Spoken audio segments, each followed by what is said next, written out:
اللهم صل على محمد وآل محمد. أعوذ بالله من الشيطان الرجيم. بسم الله الرحمن الرحيم. رب اشرح لي صدري ويسر لي أمري واحلل عقدة من لساني يفقهوا قولي.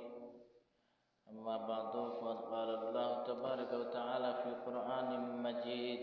بسم الله الرحمن الرحيم. إن أكرمكم عند الله أتقاكم. صلى الله عليه وسلم. اللهم صل على محمد. عزیزان، خداوند عالم اپنی بارگاہ میں ارشاد فرما رہا ہے کہ مجھ میں تمہارے درمیان سب سے صاحب کرامت، صاحب عزت وہ انسان ہے جو تقوی اختیار کرے. تو عزیزان، تقوی اختیار کرنے کی صورت کیا ہے؟ سب سے پہلے انسان نماز، روزہ، حج، زکوٰۃ، جہاد، خمس، یہ سب ساری چیزیں کیا ہیں؟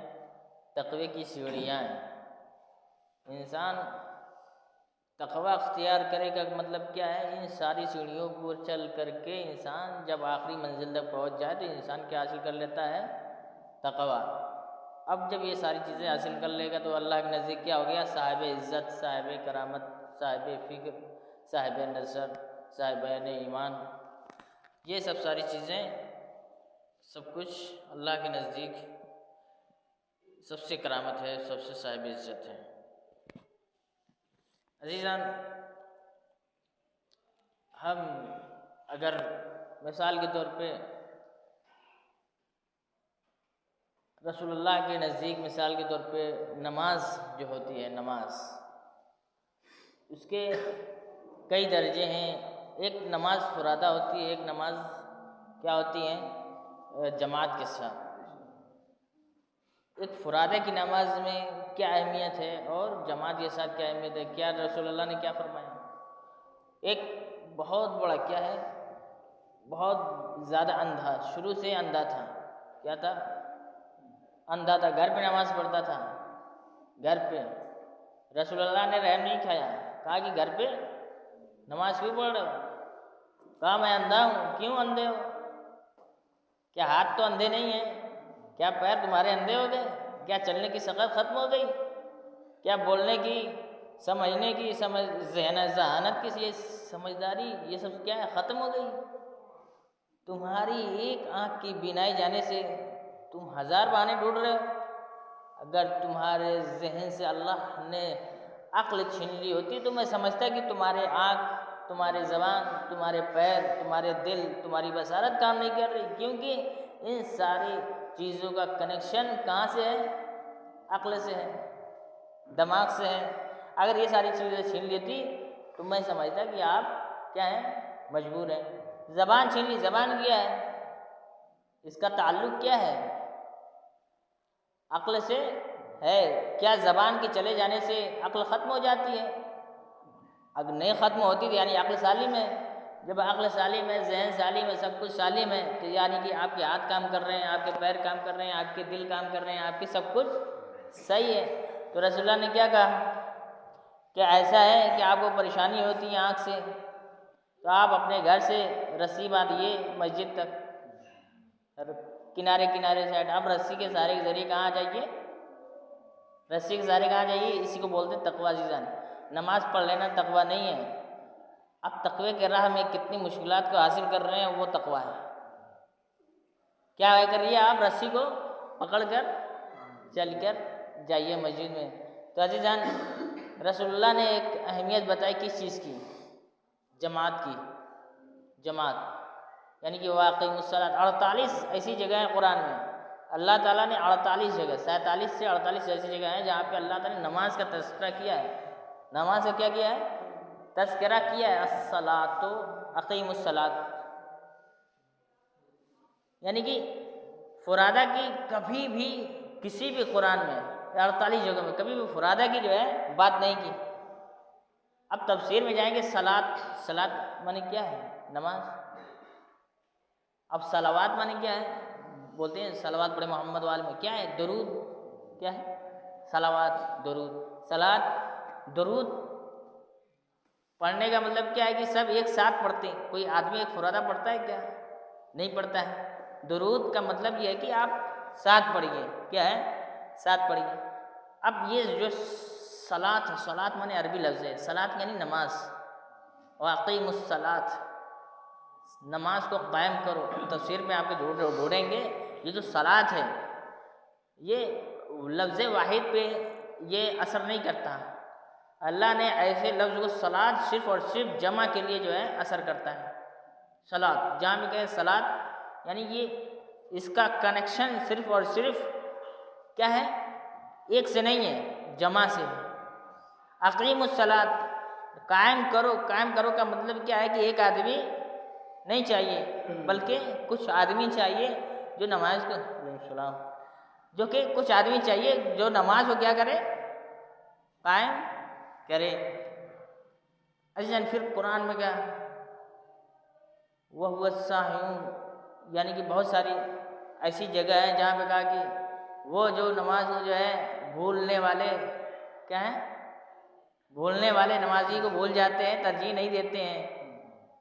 صبح اذان ہوتی ہے تو 1 گھنٹے 2 گھنٹے کے بعد اٹھتے ہیں، مثال کے طور پہ ظہر کی اذان ہوتی ہے تو وہ کاہل کا استعمال کیا۔ نماز اذان کیا؟ کاہل، بہت ایسے لوگ ہیں جو نماز پڑھتے ہیں کاہل کرتے ہیں، سستی کرتے ہیں، ایک جگہ کہتے ہیں جنگل چوری کرتے ہیں، کیا ہے؟ میں اپنی زبان میں، کیونکہ آپ کو عربی نہیں سمجھ، بہت جنگل چوری کرتے ہیں نماز پڑھنے میں۔ عزیزان کیا؟ وہ پڑھتے ہی نہیں، کیا ہے؟ عزیزان ہم مثال کے طور پہ ہمارا لڑکا کام نہیں کر رہا، محنت نہیں کر رہا، تو ہم کو کیا سمجھتے ہیں؟ یہی سمجھتے ہیں کہ وہ کیا ہے؟ جنگل یعنی جانگ، طاقت چوری ہے، یعنی اس کو کیا بولتے ہیں؟ کوڑی ہو گیا ہے، جنگل چوری ہے، معاشرے میں کیا اسی کوئی عزت، اسی معاشرے میں کوئی عزت نہیں ہے، بالکل ناکارہ ہے۔ عزیزان قرآن میں اللہ تعالیٰ نے ارشاد فرمایا جو نماز نہیں پڑھ رہا مثلاً کیا ہے؟ وہ ہمارے نزدیک کیا ہو گیا؟ مثلاً کام چور ہو گیا ہے، کیا ہے؟ کام چور۔ 10-12 ایسی جگہ جہاں پہ ایسی جگہ استعمال کیا ہے کہ بہت بھودے الفاظ میں نماز پڑھنے والے کو کہا ہے، جو نماز نہیں پڑھ رہے اس کی بات ہی الگ ہے، جو نماز پڑھ رہے ہیں اس کے بارے میں کہہ رہا ہے جان کہ اٹھتے نہیں ہیں، اذان ہوتی ہے پڑھنے نہیں آتے ہیں، آلس لگتی ہے، دیر میں آتے ہیں، ڈرتے نہیں ہیں خدا سے کہ ابھی چلیں گے 10 منٹ بعد چلیں گے، پھر نماز پڑھیں گے تو ذہن کہیں اور رہے گا، یعنی کہ ان کا لگاؤ، ان کا دھیان اللہ کی طرف نہیں ہوتا۔ یہ ان لوگوں کے لیے ہے جو صاحبان ایمان کے لیے بہت ڈاٹا ہے، بہت فرقہ ہے۔ اب بہت جگہ یا الآمن جیسے بہت ساری ایسی جگہ ہے، ان اعطیناک الکوثر فصل لربک نشانے کے والعصر ان الانسان لفی خسر الا الذین آمنوا، کیا ہے؟ الا الذین آمنوا، مگر وہ کہ جو ایمان لائے۔ یہ جو ایمان لائے ان کو بہت پھٹکارا اللہ تعالیٰ نے، بہت ایسی ساری جگہ ہے۔ اب جو ایمان نہیں لائے اس کی بات نہیں کر رہا خدا تعالیٰ، کیا کر رہا ہے؟ جو ایمان لے آئے، جو صاحب تقویٰ ہیں، اب ان کو کیا کر رہا ہے؟ ڈانٹ رہا ہے، پھٹکار رہا ہے، جگہ جگہ غلطی کر رہا ہے۔ تو ظاہر سی بات ہے ابھی نئے جو اسلام لائے تھے کچھ غلطیاں کر رہے تھے۔ اے ایمان والو، اے صاحبین ایمان، اے صاحب تقویٰ، کیا ہے؟ ایسے نہیں، ایسے نہیں، ایسے بہت ڈانٹا ہے، بہت پھٹکار ہے۔ لیکن جب قرآن ہم پڑھیں گے اور قرآن کو سنیں گے تب احساس ہوگا عزیزاً کہ اللہ تعالیٰ نے ہمارے بارے میں کتنا پھٹکار لگائی ہے، کتنا بہت زیادہ پھٹکار لگائی ہے۔ اور ایک جگہ رسول خدا علیہ السلام نے یہ جو صلوات پڑھیں محمد والا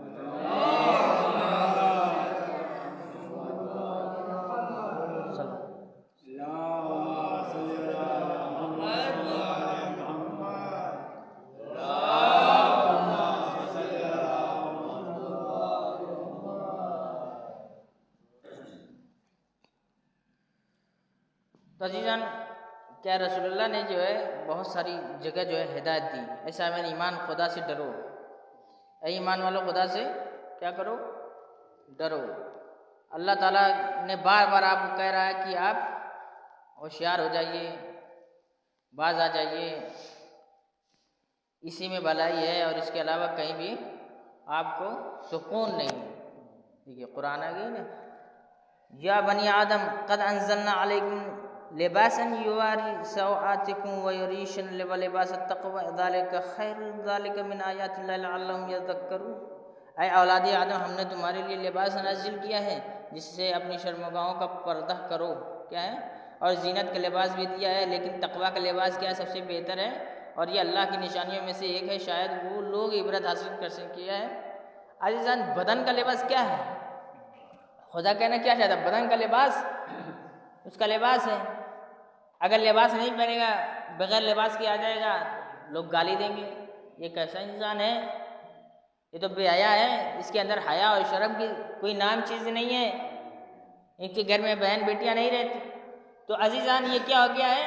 لا محالہ، چاہے صاحبان ایمان ہو، چاہے غیر ایمان والا ہو، وہ ایسا بھی انسان ہو، لباس پہن کر آتا ہے عزیزان، کیونکہ یہ ظاہر اس کو دکھ رہا ہے، کیا ہے؟ اس کو دکھ رہا ہے کہ یہ چیزیں غلط ہیں۔ تو اب یہ باطن والی چیز آگے کیا ہے؟ باطن کی چیز کیا ہے؟ روح کا لباس کیا ہے؟ روح کا لباس خداوند عالم نے کیا کہا؟ روح کا لباس تقوی ہے۔ جس طریقے سے بدن کا لباس کیا ہے؟ کپڑا ہے، اسی طریقے سے روح کا لباس کیا ہے؟ تقوی ہے۔ صاحبان ایمان، صاحبان عزت، وہ بار بار جو کیا ہے تقوی اختیار کرتے ہیں، وہ روح کا لباس ہے۔ اگر تقوی اختیار نہیں کریں گے تو اس کی روح کیا ہو جائے گی؟ محشر کے دن بالکل ننگی دکھے گی۔ روح کیا ہے؟ بالکل عریان۔ انسان جس طریقے سے بدن میں باہر نکلے گا بغیر کپڑے کے تو شرمندگی محسوس کرے گا، اسی طریقے سے محشر میں کیا کرے گا؟ بالکل شرمندگی محسوس کرے گا، میرے پاس کچھ تو ہے ہی نہیں۔ کیا ہے؟ کچھ نہیں ہے۔ جو اللہ تعالیٰ نے اس دنیا میں بھیج کر کہا کہ تم اپنے روح کو تقوی کے ذریعے سے ڈھانک لو، اس کو پہناؤ تاکہ محشر میں تم دوسرے کے سامنے شرمندگی محسوس نہ کرو۔ تو یہ کیا تقوی کیا ہے؟ روح کے لیے کیا ہے؟ لباس ہو گیا ہے۔ اگر محشر کے دن آپ نے تقوی کے ذریعے لباس کو نہیں ڈھکا، روح کو نہیں ڈھکا، تو پھر شرمندگی محسوس ہو گئی، جس طریقے سے دنیا میں عزیزان بدن کو نہ ڈھکنے سے شرمندگی محسوس ہوتی ہے۔ تو اللہ تعالیٰ نے یہی نظام بنایا ہوا ہے روح اور بدن کا۔ بدن لباس کے ذریعے ڈھکتا ہے اور روح تقوی کے ذریعے ڈھکتا ہے۔ واتقوا اللہ واعلموا ان اللہ مع المتقین، اور اللہ سے ڈرو اور یہ سمجھ لو کہ خدا پرہیزگاروں کے ساتھ ہے۔ ولا یجرمنکم شنآن قوم علی الا تعدلوا اعدلوا هو اقرب للتقوی واتقوا اللہ، اور خبردار کسی قوم کی اے ایمان والو، اگر تقوی الہی اختیار کرو گے تو وہ تمہیں حق و باطل میں فرق کرنے کی صلاحیت عطا کر دے گا، تمہاری برائیوں کی پردہ پوشی کرے گا، تمہارے گناہوں کو معاف کر دے گا، وہ بڑا فضل کرنے والا ہے۔ کیا کہہ رہا ہے قرآن میں خداوند عالم کہ اے ایمان والو، یہاں پہ آگے نہیں دیکھیا، ایمان والوں کو کہہ رہا ہے، جو غیر ایمان ان کے نہیں کہہ رہا، ایمان والو یا ایھا الذین آمنوا ان تتقوا اللہ۔ ایمان لانے کے بعد کیا تقوی اختیار نہیں ہوتا ہے، بلکہ ایمان لانے کے بعد تقوی کیا جاتا ہے۔ کیا ہے؟ جب تک تقوی اختیار نہیں کریں گے تو تقوی نہیں آتا ہے۔ لا الہ الا اللہ محمد الرسول اللہ علی ولی اللہ کہنے سے ایمان آ جاتا ہے، لیکن تقوی نہیں آتا ہے۔ تقوی کب آتا ہے؟ دیکھیے، تم تقوی اختیار کرو تو وہ تمہیں حق و باطل میں فرق کرنے کی صلاحیت عطا کر دے گا۔ کہ آپ حق کو پہچان جائیں گے اور باطل کو پہچان جائیں گے کہ آیا یہ حق ہے، یہ باطل ہے، ہمیں اس جانب چلنا ہے، اس جانب چلنا۔ بسا اوقات وقت ختم ہو رہا ہے، بسا اوقات ہم یہ کوشش کرتے ہیں، کنفیوژن میں رہتے ہیں کہ میں بہت سوچتا ہوں، آیا میں حق پر ہوں یا باطل پر ہوں، یا جو میں کام کر رہا ہوں، جو بزنس کر رہا ہوں، کاروبار کر رہا ہوں، یا کچھ بھی کر رہا ہوں، تو میں کنفیوژن میں رہتا ہوں کہ آیا میں خداوند عالم کے نزدیک جو عمل کر رہا ہوں وہ خداوند عالم میرے عمل کو پسند کر رہا ہے یا نہیں کر رہا، یا خداوند عالم میرے عمل کو قبول کر رہا ہے یا نہیں کر رہا۔ تو عزیزان کیا کہہ رہا ہے؟ تم اے ایمان والو، تم تقوی اختیار کرو، خداوند عالم تمہارے ذہن میں حق و باطل کی شناخت کیا ملکہ پیدا کر دے گا کہ تم حق کو پہچان جاؤ گے کہ حق کیا ہے، اور باطل کو پہچان جاؤ گے کہ باطل کیا ہے۔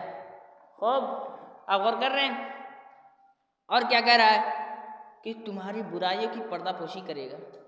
برائی کیا؟ انسان تو ہر انسان برا کام کرتا ہے، کیونکہ طبیعت کے ساتھ فطرت ہے، فطرت کے ساتھ طبیعت ہے۔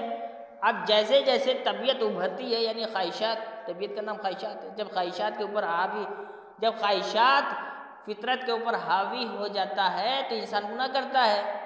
اگر فطرت جب طبیعت اور خواہشات کے اوپر حاوی ہو جاتی ہے تو اچھا کام کرتا ہے۔ تو اب عزیزان ہمیں اپنے دل میں دیکھنا یہ ہے کہ اگر ہم برا کام کر رہے ہیں تو یہ جانیے ہمارے اوپر طبیعت حاوی ہے، خواہشات حاوی ہے، اس لیے ہم اچھا کام نہیں کر پا رہے۔ مثال کے طور پہ ہمارے ہاتھ میں کیا ہے؟ چھری ہے، اس چھری کے ذریعے کیا کریں گے؟ کچھ کاٹیں گے، آلو کاٹیں گے، سیب کاٹیں گے، جو ہاتھ میں آئے گا وہی کاٹیں گے۔ طبیعت آپ کے ہاتھ میں ہے، تو اب طبیعت کے ذریعے کیا ہے؟ طبیعت کیا کاٹنے والی چیز ہے؟ طبیعت کے ذریعے نماز کاٹیں گے، روزہ کاٹیں گے، حج کاٹیں گے، زکوٰۃ کاٹیں گے، سب کچھ کاٹ دیں گے۔ اب فطرت کیا کرتی ہے؟ فطرت کیا کرتی ہے؟ اب ہاتھ میں آئی فطرت کیا کرتی ہے؟ فطرت نماز کو کہتی ہے نماز پڑھو، روزہ رکھو، حج رکھو، زکوٰۃ دو، خمس دو، جہاد دو۔ تو ہاتھ میں کیا ہے وہ آپ کو دیکھنا ہے۔ ہمارے ہاتھ میں اس ٹائم فطرت ہے یا طبیعت ہے؟ خواہشات ہے، خواہشات کا آلہ ہے، خواہشات کا اسلحہ ہے، تو یقیناً جان لیجیے کہ ہم ہر چیز سے دور ہو جائیں گے۔ فطرت کا آلہ ہے تو یقین جان لیجیے ہم ہر چیز سے کیا ہو جائیں گے؟ سب کچھ پر عمل کریں گے، ہر اچھے عمل وہ انجام دیں گے جو اللہ نے حکم دیا ہے۔ تو امیر المومنین صلی اللہ علیہ وسلم تقویٰ کیا کامیابی کی چابی ہے؟ میں نے بار بار کہا تقویٰ کامیابی کی چابی ہے۔ کامیاب ہونا چاہتے ہیں تقویٰ اختیار کریں، ناکام ہونا چاہتے ہیں تقویٰ سے دور رہیں۔ تقویٰ اخلاق کا سردار ہے۔ کیا ہے؟ اخلاق بہت اچھا انسان ہے، اب بہت زیادہ اچھا انسان چاہتے ہیں اور تقویٰ اختیار کریے۔ کیا ہے؟ یہ سردار آئیڈیل کیا ہے؟ تقویٰ ہے۔ تو وقت ختم ہو رہا ہے، بسم اللہ الرحمن الرحیم، اللہ سے دعا کرتے ہیں پروردگار جتنا ہو سکے ہمیں تقویٰ اختیار کرنے کی توفیق عنایت فرما۔ پروردگار محمد والے محمد کا واسطہ کی ہمیں چھوٹے چھوٹے جو بھی اچھے عمل ہیں ان پر عمل کرنے کی کوشش عنایت فرما۔